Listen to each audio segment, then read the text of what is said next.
Abram suas Bíblias comigo em Marcos. Marcos, capítulo de número 11. Marcos, capítulo 11. A exposição será do verso de número 15 até o verso de número 19. Marcos, capítulo 11, do verso 15 até o verso de número 19. Assim nos diz, meus irmãos, a palavra bendita do nosso Senhor. E foram para Jerusalém. Entrando ele no templo, passou a expulsar os que ali vendiam e compravam. Derribou as mesas dos cambistas e as cadeiras dos que vendiam pombas. Não permitia que alguém conduzisse qualquer utensílio pelo templo. Também os ensinava e dizia: não está escrito, a minha casa será chamada casa de oração para todas as nações? Vós, porém, a tendes transformado em covil de salteadores.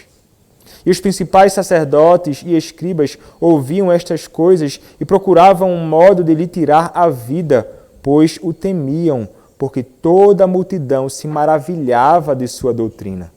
E vindo à tarde, saíram da cidade. Amém. Podem se assentar, irmãos.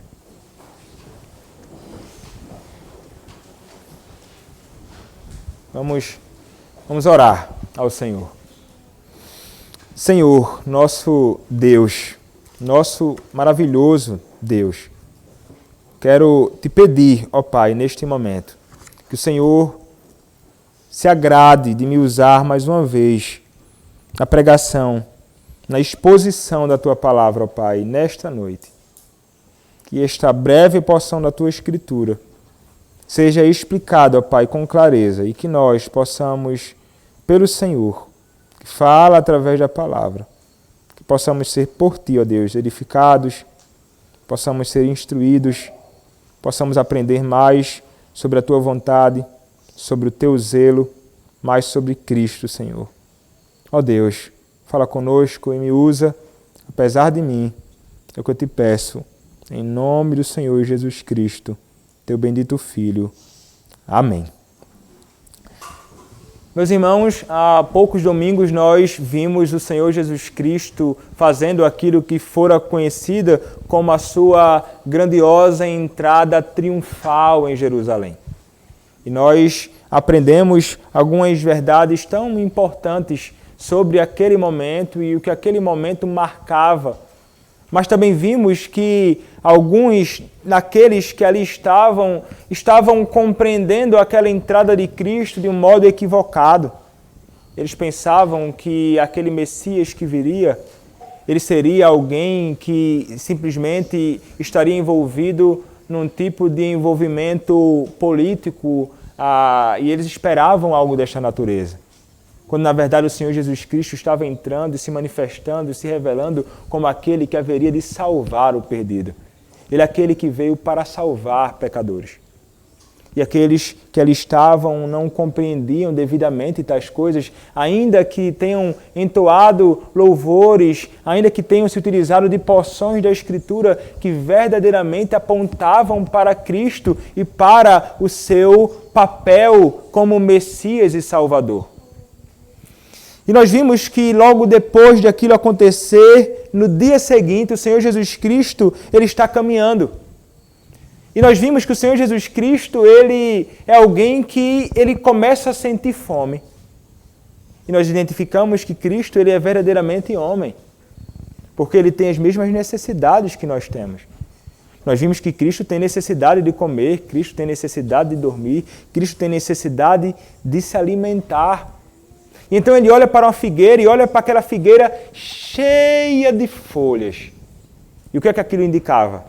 Nós entendemos que aquelas folhas indicavam que aquela figueira deveria ter frutos. Mas quando Cristo então se aproxima, não possui fruto algum. Nós vimos então que ela aparentava ser algo que não era, e nós vimos que aquilo ali apontava para a realidade do povo do Senhor naqueles dias. Para os líderes religiosos daqueles dias. Eram verdadeiros hipócritas, externamente bonitos, mas na verdade eram infrutíferos. E nós vimos também que aquilo nos ensina a nós também a fugirmos da hipocrisia, a fugirmos de tudo aquilo que como se fôssemos algo que na verdade não somos diante dos homens. Mas diante de Deus nós sabemos, ninguém escapa.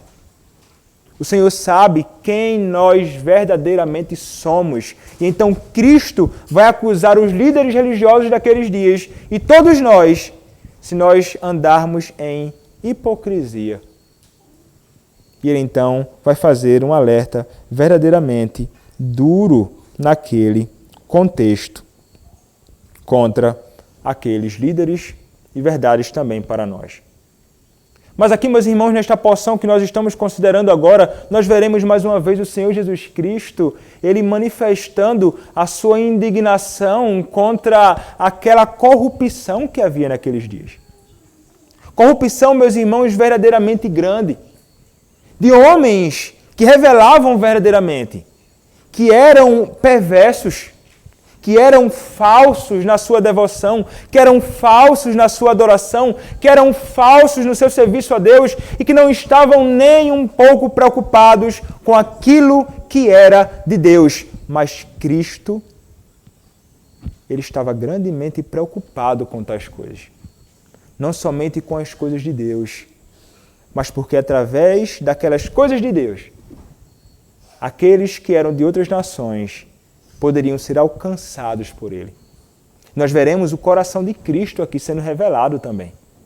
O coração de Cristo sendo revelado contra a malignidade dos homens naquele dia. Naqueles dias. E não é diferente, meus irmãos, nos dias em que nós vivemos. Nós lemos no versículo 15 do capítulo de número 11. E foram para Jerusalém. Lembrem-se, o Senhor Jesus Cristo, meus irmãos, Ele está na sua última semana de vida, a chamada Semana da Paixão de Cristo. E Ele está aqui, meus irmãos, o texto nos diz que eles foram então para Jerusalém. Eram dias em que estavam sendo celebradas a Páscoa. A Páscoa era celebrada por uma semana inteira. E então aqueles homens estavam lá para isto. Eles subiam para Jerusalém entoando os chamados cânticos de romagem, do Salmo 120 até o Salmo de número 134. Mas ao chegarem à porta de Jerusalém, eles começavam a cantar os chamados Salmos de Halel ou os Salmos de Aleluia, que vai do Salmo de número 113 até o Salmo de número 118, entoando louvores ao Senhor enquanto estavam indo para o templo, para Jerusalém, para servir a Deus ali e adorá-lo. E era isto, meus irmãos, que estava acontecendo naqueles dias ali. Haviam muitas pessoas, meus irmãos, milhares de pessoas, e pessoas de vários lugares, muitos lugares, não somente de Jerusalém estavam ali. Muita gente naquele contexto. Mas o que é que Jesus faz então?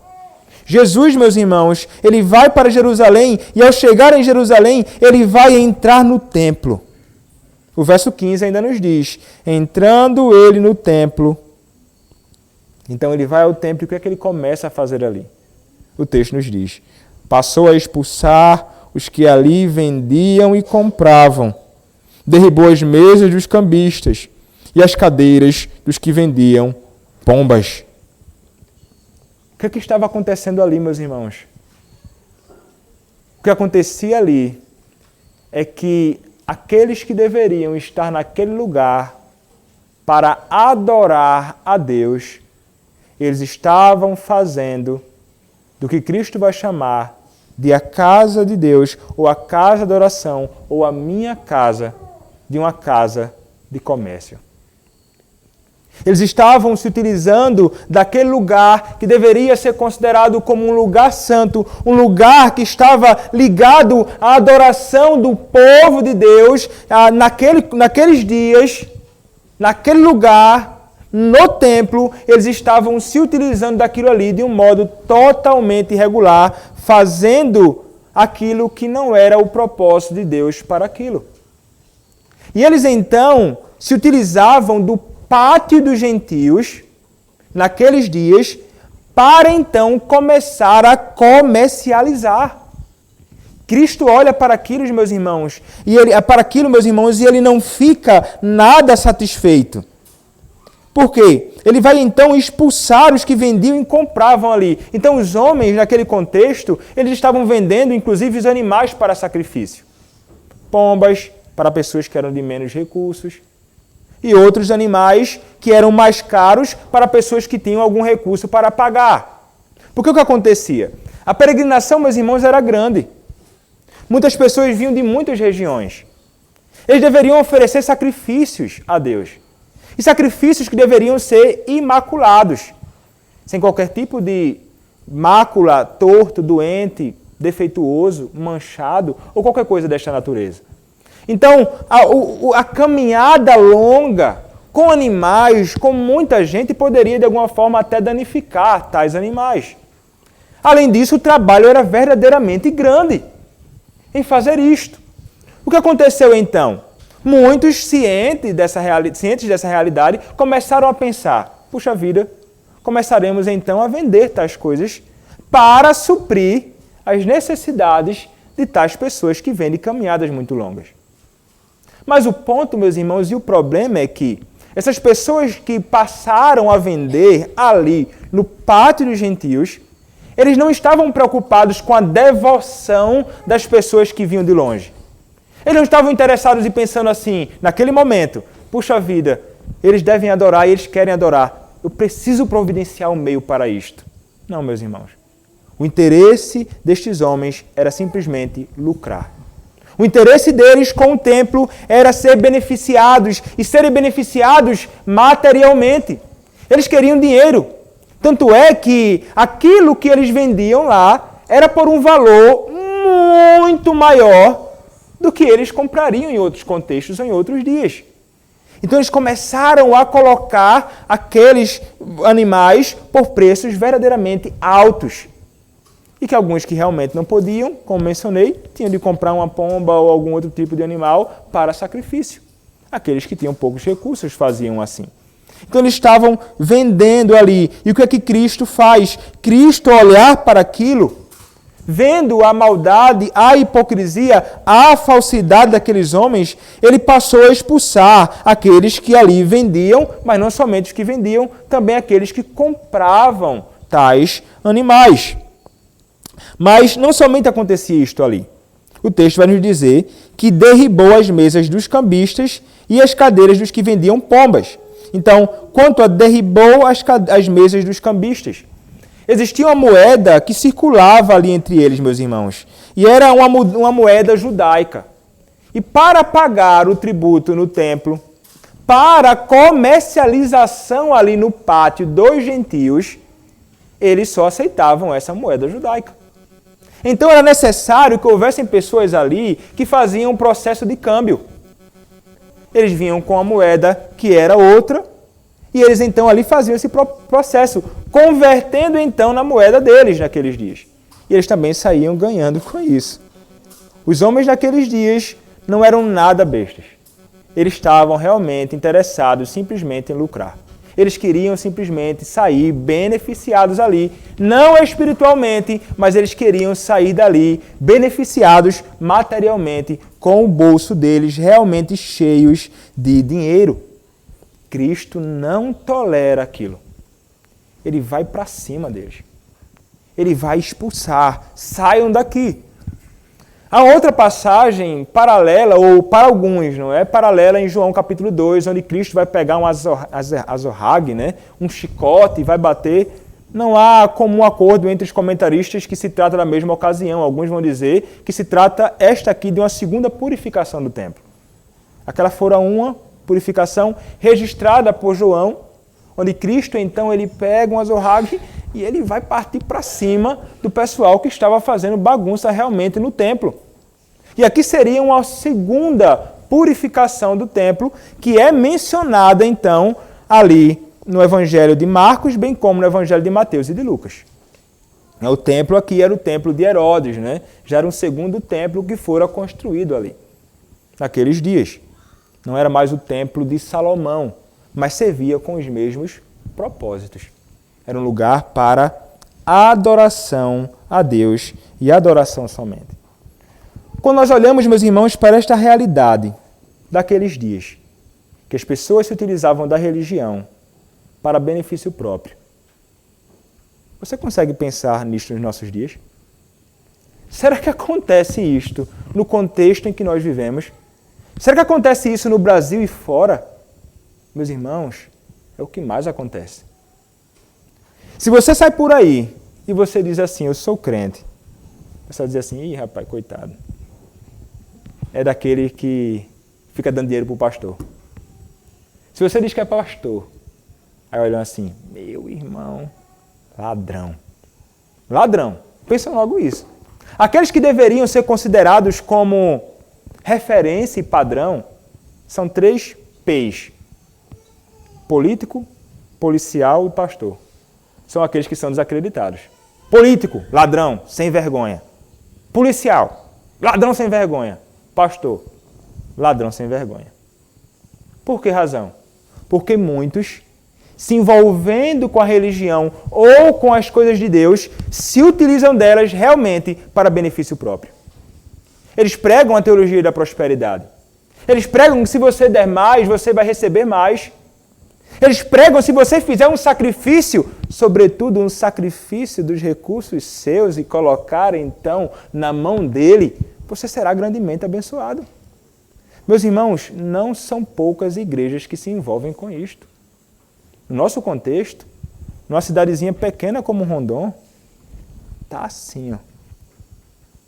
De igrejas que não estão preocupadas em fazer aquilo que foram chamados para fazer. De homens que não estão preocupados e interessados com a alma do perdido. Mas pessoas que estão interessadas simplesmente neles mesmos. Neles mesmos. E não estão preocupadas com a alma eterna daqueles que estão congregando nas suas igrejas. Como esses cambistas e esses homens que vendiam não estavam preocupados com a devoção sincera daqueles que vinham de longe para o templo. Maldade e maldade muito grande. Essa é uma das razões, provavelmente, de nós não contemplarmos, meus irmãos, uma mudança real em Rondon.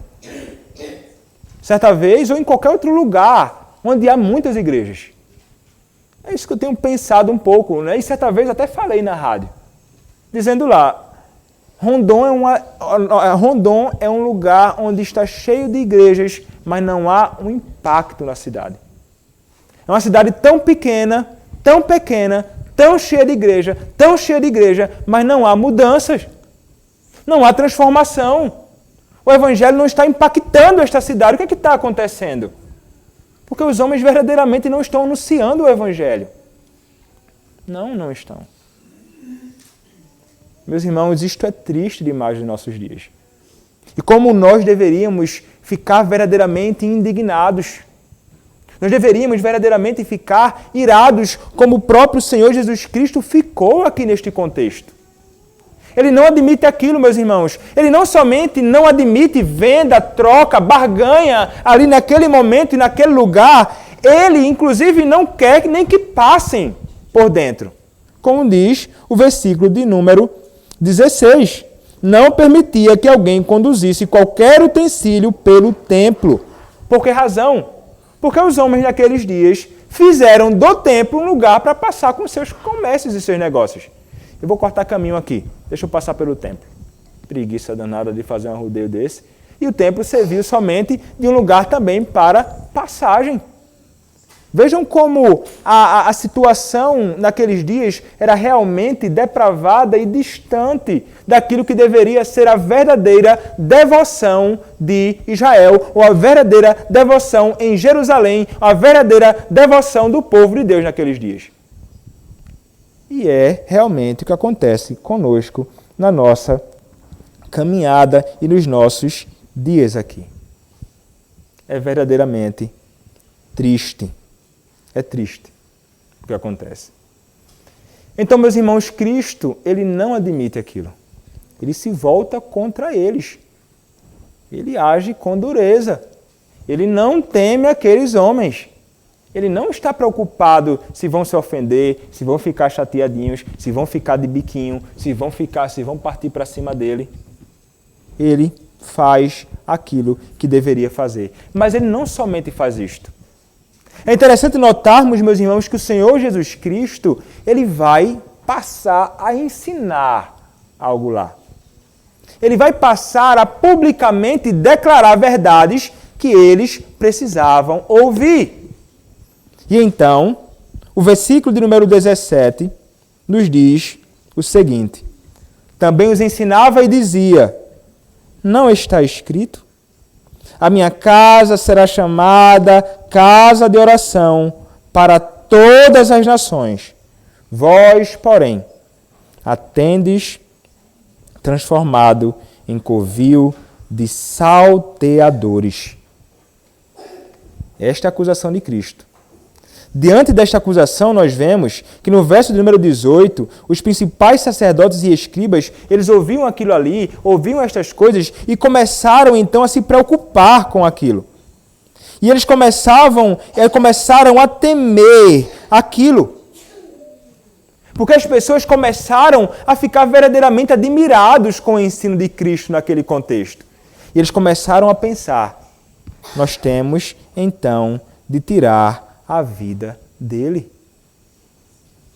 Aqui é cada vez sendo intensificada a ira destes homens contra Cristo, como nós temos percebido desde os primeiros capítulos, que cada vez mais é progressiva a ira desses homens. Começou com um pensamento, começou depois com palavras, depois ações. Então, esses homens começam a realmente cada vez mais detalhar a sua ira e a sua insatisfação com o Senhor Jesus Cristo naquele contexto. Eles não admitem tais coisas. Mas então, meus irmãos, o que é que o Senhor Jesus Cristo ele está dizendo aqui com tais coisas? O que é que ele está querendo ensinar? Notem, meus irmãos, que estas palavras do Senhor Jesus Cristo não são palavras que ele falou ali do nada, que vieram da cabeça dele simplesmente. O Senhor Jesus Cristo, ele faz aqui a citação de 2 textos do Antigo Testamento. O primeiro texto, ele vai citar aqui, quando ele vai dizer assim: a minha casa será chamada casa de oração para todas as nações. E a referência aqui é a Isaías, capítulo 56, verso 7. O que é que diz Isaías, capítulo 56, verso de número 7?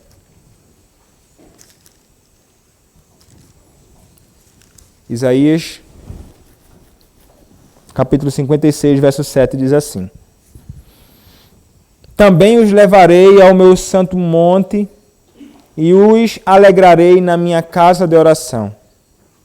Os seus holocaustos e os seus sacrifícios serão aceitos no meu altar, porque a minha casa será chamada casa de oração para todos os povos. Cristo vai dizer aqui: para todas as nações. O que é que Cristo estava acusando, meus irmãos, aqueles homens? E o que é que primeiramente começa a manifestar a indignação no coração de Cristo? Ira no coração de Cristo. É que aqueles homens estavam ali praticando uma espécie de culto naquele lugar que seria chamado casa de oração, um culto que não era sincero. Eles estavam ali também servindo a Deus com hipocrisia. Eles estavam ali fingindo um processo e um movimento litúrgico na devoção a Deus no templo, mas que não era verdadeiro. Não havia sinceridade, não havia verdadeiro coração envolvido com as coisas de Deus naquele contexto. Porque, meus irmãos, o templo, não somente de Salomão anteriormente, mas o templo naquele momento era o lugar, era o centro religioso do povo de Deus. E era, meus irmãos, um lugar não somente de oração, mas a ideia aqui é um lugar de adoração. E eles não estavam ali para adorar a Deus. Eles não estavam ali adorando a Deus. Eles estavam fazendo justamente aquilo que era contrário à vontade do Senhor para o seu templo. Cristo não poderia, então, agir de modo distinto do modo que ele agiu naquele contexto.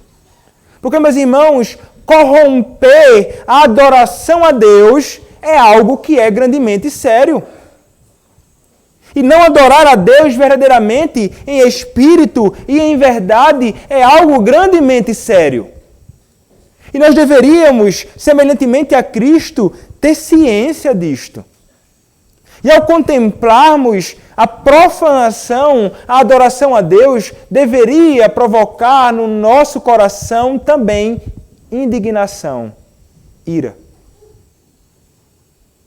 Porque, meus irmãos, é uma profanação da vontade de Deus. É uma profanação do culto a Deus, de um Deus que é santo.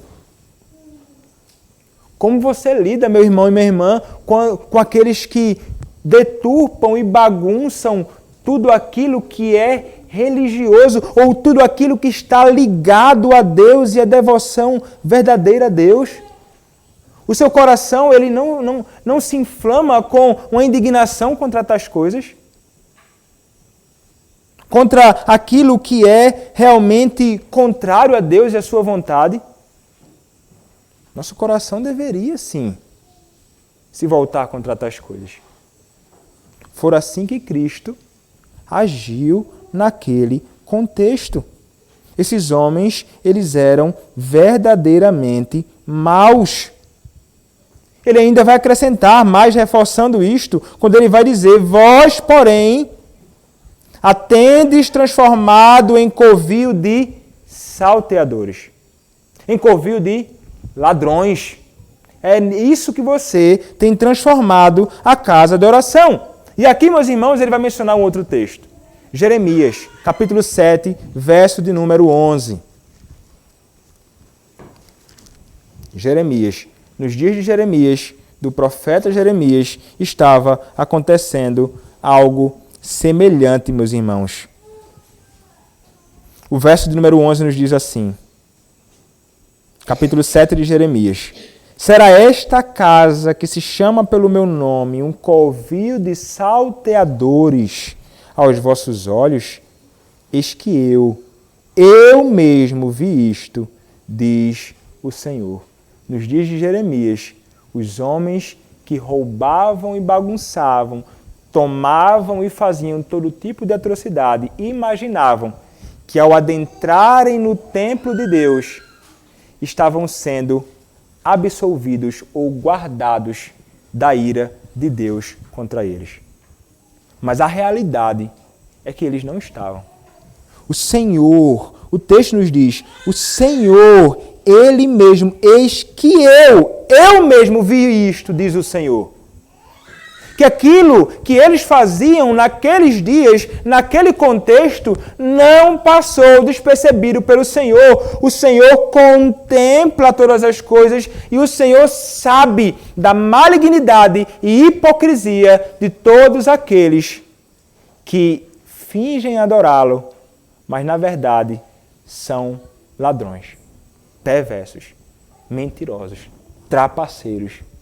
Homens que não estão verdadeiramente preocupados com a sincera e verdadeira adoração a Deus. É um antro, é uma casa de salteadores. Quanta confusão, meus irmãos. Então Cristo, ele vai se indignar inicialmente com a profanação da verdadeira adoração a Deus. Mas não somente isto. Há também, meus irmãos, uma indignação de Cristo, porque eles, ao profanar a casa do Senhor, ao adorar a Deus de qualquer jeito, e também ao fazer do pátio dos gentios lugar para comércio, com mau cheiro, confusão, bagunça e tudo mais, eles também estavam sendo um obstáculo para que todas as nações pudessem conhecer o Deus vivo. Meus irmãos, o povo de Deus que adorava ali no templo deveriam realmente ser instrumentos de Deus para conduzir pessoas ao Senhor. Era isso que acontecia, inclusive, na antiga dispensação. Se você olhar, meus irmãos, para 1 Reis, capítulo 8, você vai encontrar o seguinte. 1 Reis, capítulo de número 8, versos 41 a 43. Olha o que a palavra nos diz. 1 Reis, capítulo 8, versos 41 a 43. A palavra diz assim: também ao estrangeiro, e está falando aqui sobre o templo, viu?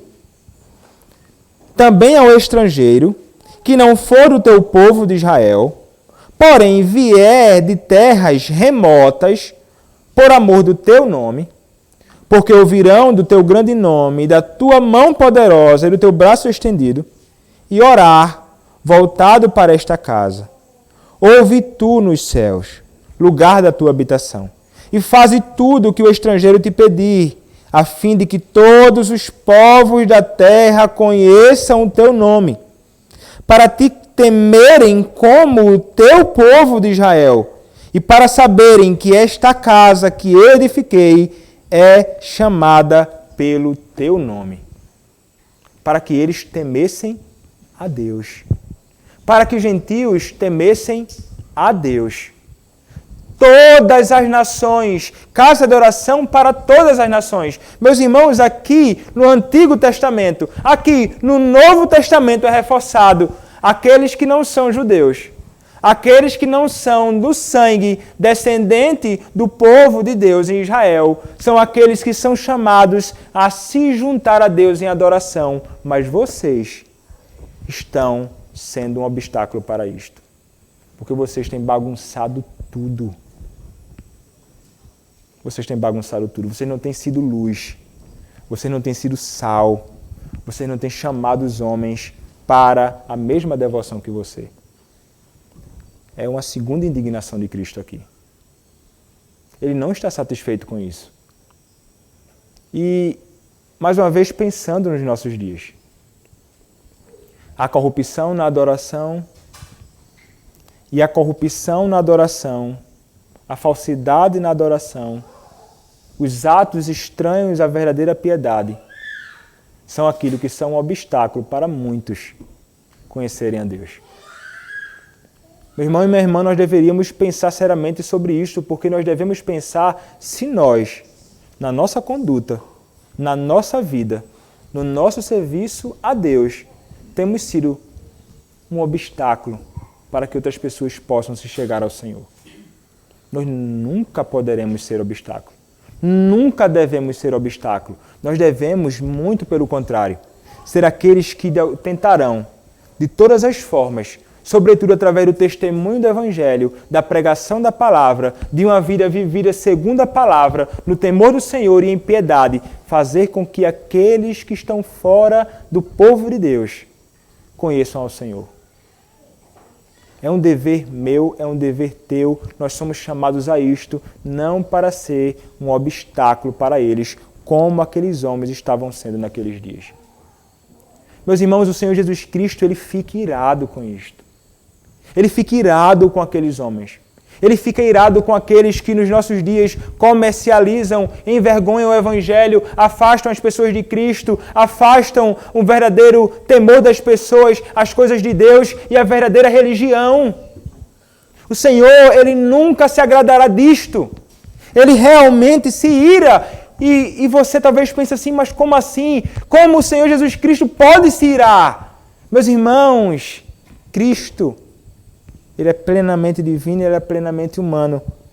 A divindade, o próprio Deus se ira. Nós lemos, inclusive, nos nossos padrões doutrinários hoje, o Senhor, Ele se ira contra os homens, com ódio contra aqueles que fazem todo tipo de práticas iníquas. Mas não somente Deus, o Pai, Cristo também se ira.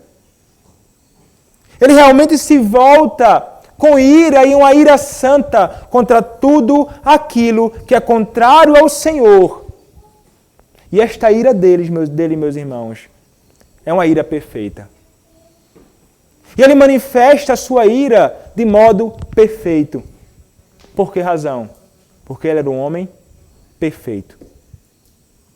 Ele era um homem perfeito. A manifestação de ira de Cristo é real, completa e perfeita. Como Warfield ele falou certa vez, no ensaio dele, que é mencionado no livro que tenho lido há um tempo. Ele vai dizer o seguinte: seria impossível, portanto, para um ser moral se posicionar indiferente e imóvel na presença de um mal. O que chamamos de um ser moral é justamente um ser que percebe a diferença entre certo e errado e reage adequadamente ao certo e errado percebidos como tal. As emoções de indignação e raiva, portanto, pertencem à própria autoexpressão de um ser moral como tal e não podem deixá-lo na presença de um mal. Um ser moral vai se indignar com aquilo que é errado. Nós somos seres morais e nós iremos nos indignar contra tudo aquilo que é errado. Isto é natural. Não se irá contra algo que é errado é imoral. Não se irá contra aquilo que é errado é verdadeiramente imoral. Como o autor do livro, se utilizando do Warfield, ele vai dizer o seguinte: o Warfield está dizendo que um ser humano moralmente perfeito como Cristo se contradiria se não se irritasse. Talvez tenhamos a impressão de que, à medida que enfatizamos a compaixão, negligenciamos a raiva. E à medida que enfatizamos a sua raiva, negligenciamos a sua compaixão. Porém, o que precisamos ver é que os dois aumentam e diminuem juntos. Um Cristo sem compaixão nunca se irritaria com as injustiças ao seu redor, a severidade e a barbaridade humanas, até mesmo as que vêm da elite religiosa. Não! A compaixão e a indignação crescem juntas na sua alma. É o pai que ama mais a sua filha, que mais se inflama quando ela é maltratada. Ele mais se inflama quando ela é maltratada. O que ele está querendo dizer aqui, meus irmãos? É que na ira de Cristo, perfeita, é revelada a sua grande compaixão. Se ele não fosse compassivo, se ele não fosse misericordioso e perfeitamente compassivo e perfeitamente misericordioso, ele não iria se irar contra o erro, o pecado, a malícia, o roubo, tudo aquilo que é contrário à vontade de Deus. É exatamente assim que Cristo ele se manifesta aqui.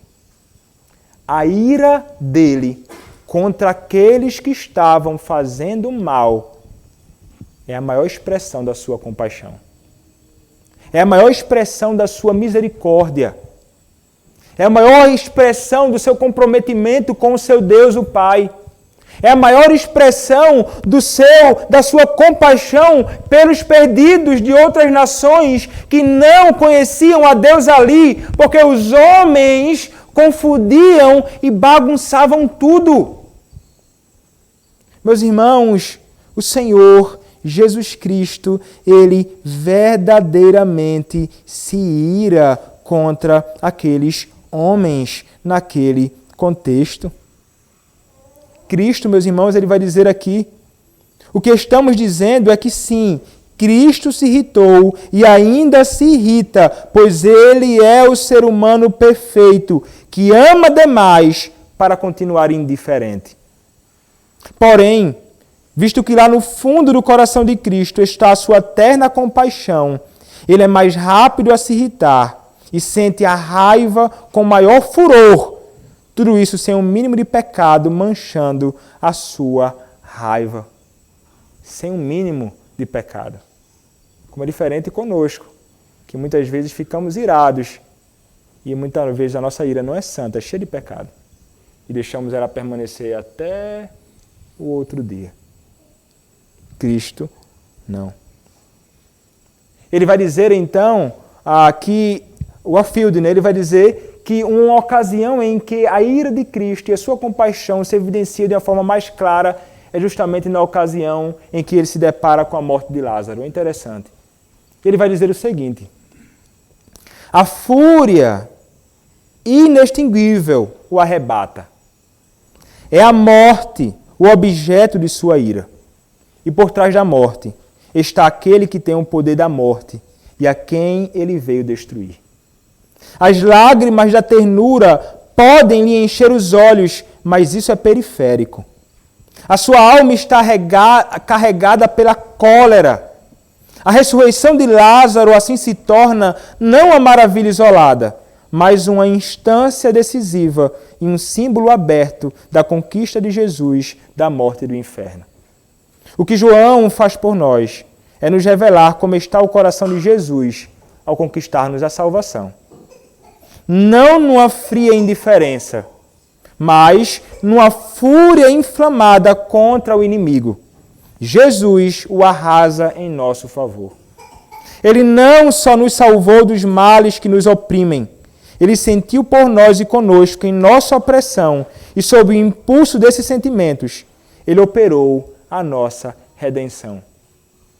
Irado contra o pecado, irado contra Satanás, mas ali é revelada a sua grande compaixão.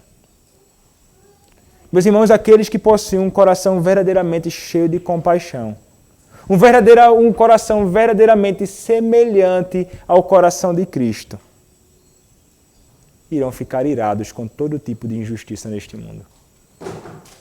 Irão ficar irados com aqueles que têm maltratado, aqueles que sofrem com coisas realmente muito ruins nesta vida.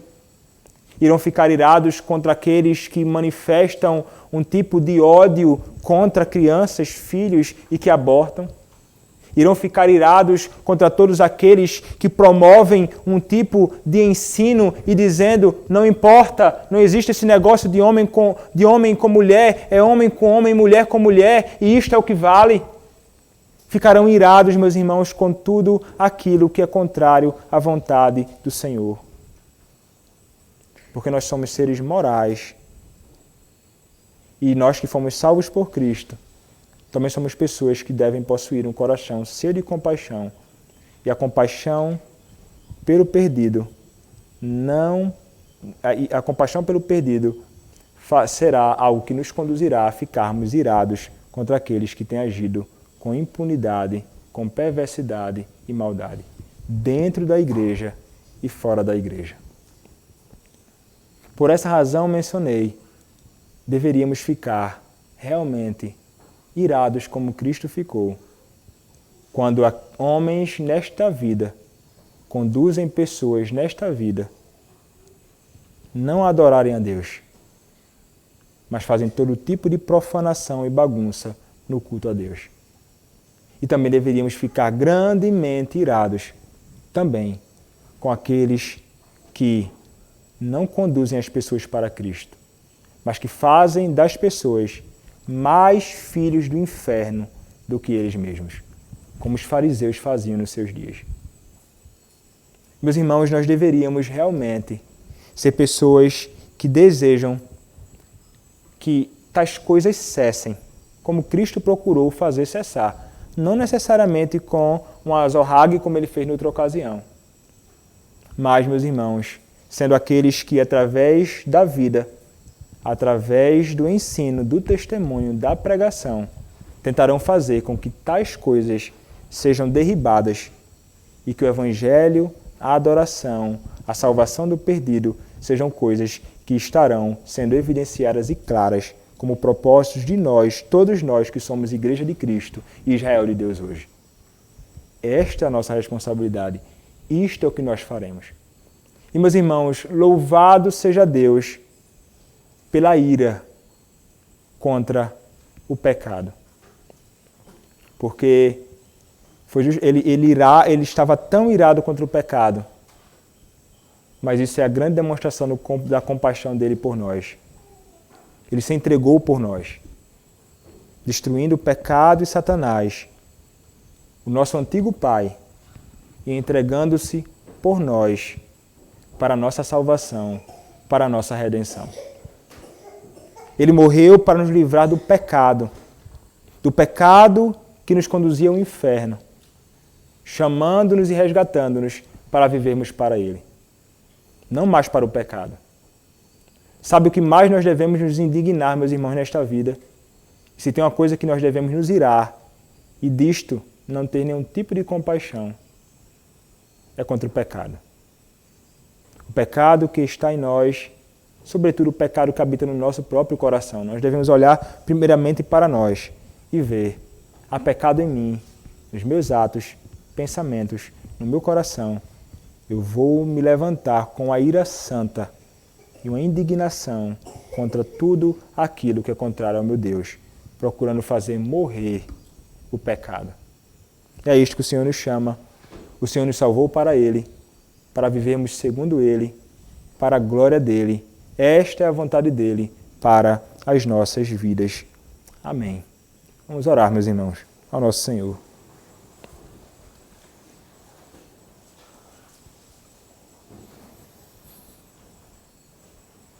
Senhor, nosso Deus, Tu és santo, Pai, Tu és maravilhoso.